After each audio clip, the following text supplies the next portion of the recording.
Indonesia Kalimantan Selatan yang telah berinisiasi penyelenggaraan kegiatan ini.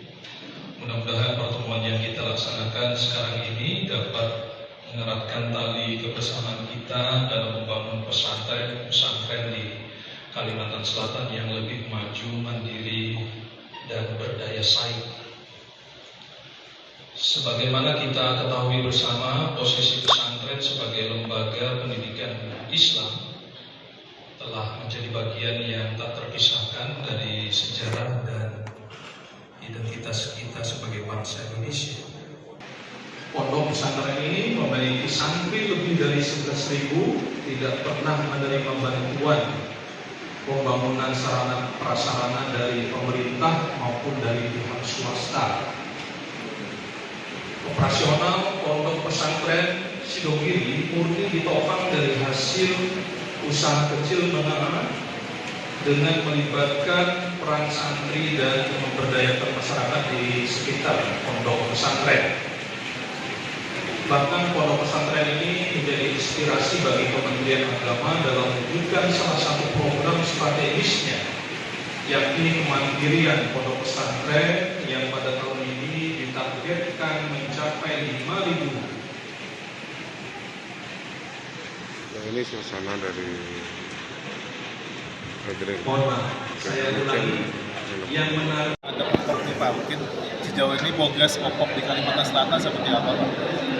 Alhamdulillah berkat dukungan Gubernur Kalsel Komandirin, kita sudah melihat ada beberapa event yang dilaksanakan kegiatan OPOP.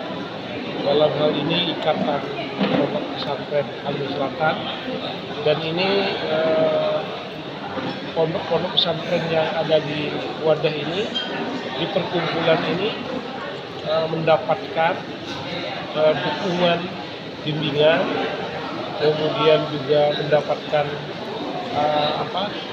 spot dari OPOP ini.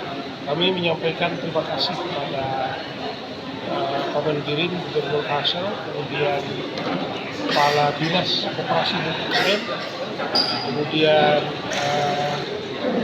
pimpinan pondok yang mengikuti kegiatan OPOP ini, sehingga pondok pesantren ini dibantu secara manajemennya dan sehingga dapat pemberdayaan ekonominya. Saya kira ini perlu dipertahankan dan perlu kita dukung. Sejauh ini seperti apa, Pak? Pemahaman pondok pesantren apa sudah maksimal atau masih perlu Perlu di pemenuhan dan dikawal lagi.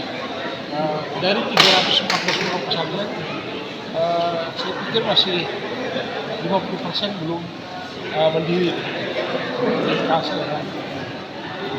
Oke, Pak, terkait ya kemandian pesantren yang melalui Ikatan Pondok Pesantren ini yang diselenggarakan kan salah satunya OPOP itu, Pak. Nah, sejauh ini OPOP nih bagaimana perkembangannya di Kalimantan Selatan, Pak? Oke, OPOP di Indonesia ada 3 yang sudah terbentuk, Jawa Barat, Jawa Timur, dan ketiga adalah di Kalimantan Selatan yang pada bulan Agustus tahun 2022 kemarin di launching oleh Pak Wapres.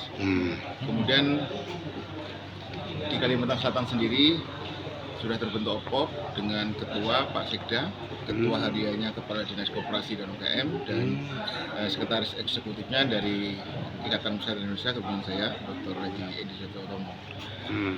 Anggota OPOP di Kalimantan Selatan tahun 2023 itu ada 14 ya. 14 pondok pesantren, dan tahun ini ada tambahan pembinaan dari pemerintah Provinsi Kalimantan Selatan sebanyak 25-30 pondok pesantren.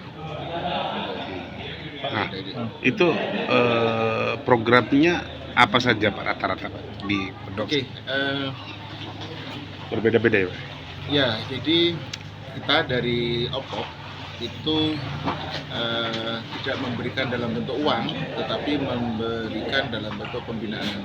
Yang pertama itu memberikan bantuan badan hukum koperasi di pondok-pondok pesantren, di mana untuk menjalankan usaha itu diperlukan adanya badan hukum yang seperti kita kenal, ada PT, ada CV, ada koperasi, dan yang cocok di pondok pesantren ini adalah Koperasi. koperasi. Ya, makanya itu salah satu pembinaan yang dilakukan oleh OPOP pertama adalah pembentukan legalitas badan usaha dulu. Bagaimana kita mau usaha kalau nggak ada legalitasnya. Jadi setelah ada legalitas baru nanti kita dengan dinas koperasi memberikan pendampingan kepada OPOP dan mendorong termasuk ke sektor-sektor pemodalan.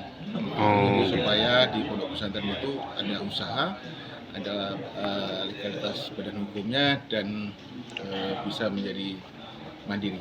Contoh produknya, Pak? Contoh produk sudah banyak yang Salah dilakukan satunya? oleh pondok pesantren. Oh ya, perlu saya tambahkan sedikit dari koperasi di Ya. masing-masing pondok tadi kan itu namanya koperasi primer. Oh ya. Kemudian alhamdulillah sekarang sudah terbentuk holding dari koperasi primer namanya koperasi sekunder dengan nama koperasi Kalsel Babu Salam. Jadi itu holdingnya. Jadi nanti holdinglah yang akan mensupport kepada koperasi primer. Jadi kalau saat ini kan jalan sendiri-sendiri, kita harapkan dengan adanya holding ini semua usaha di pondok nanti bisa terhubung dalam ekosistem keuangan yang inklusif.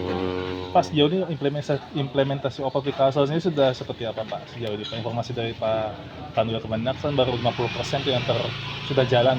Itu untuk kedepannya nih supaya bisa seluruh pondok pesantren Kalsel bisa ada kemanjutan seperti apa, Pak? Betul, jadi 50% memang selain dari OPOP kan dari dinas, dari instansi terkait semua pada concern terhadap pondok pesantren. Jadi di Kemenak pun sudah ada pembinaan, cuma setelah kita